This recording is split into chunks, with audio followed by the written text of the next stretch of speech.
किसी गांव में एक साधु रहा करता था। वह जब भी नाचता था तभी बारिश होती थी।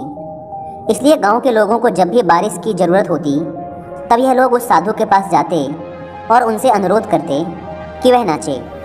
और जब वह नाचने लगते तो बारिश ज़रूर होती थी। कुछ दिनों बाद 4 लड़के शहर से गांव में घूमने आए। जब उन्हें यह बात पता चली कि किसी साधु के नाचने से बारिश होती है तो उन्हें यकीन नहीं हुआ।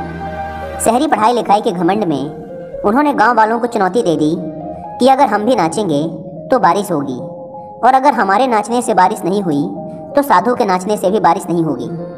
अगले दिन सुबह सुबह गांव वाले उन चारों लड़कों को लेकर साधु के कुटिया के पास पहुंचे। गांव वालों ने साधु को सारी बात बताई। फिर उन लड़कों ने नाचना शुरू किया। पहले लड़के ने नाचना शुरू किया। आधा घंटा बीत गया। फिर पहला लड़का थक कर बैठ गया, पर बादल नहीं दिखे।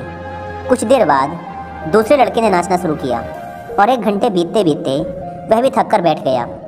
बाकी दोनों लड़कों ने भी ऐसा ही किया, पर बारिश नहीं हुई।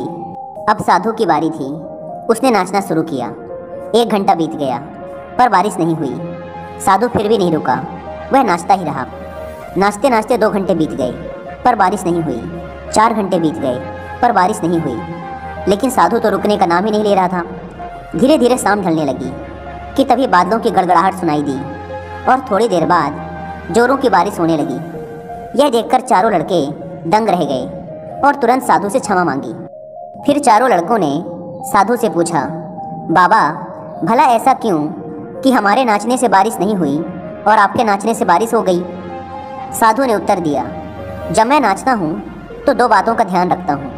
पहली बात तो मैं यह सोचता हूँ कि अगर मैं नाचूंगा तो बारिश को होना ही पड़ेगा, और दूसरी यह कि मैं तब तक नाचूंगा जब तक कि बारिश ना हो जाए। सफलता पाने वाले में भी यही गुण विद्यमान होता है। वे जिस काम को भी करते हैं उसमें उन्हें सफल होने का पूरा भरोसा होता है, और वह तब तक उस काम को करते हैं जब तक कि उसमें सफल ना हो जाए। इसलिए अगर हमें सफलता हासिल करनी है तो इस साधु की तरह ही अपने लक्ष्य को प्राप्त करना होगा।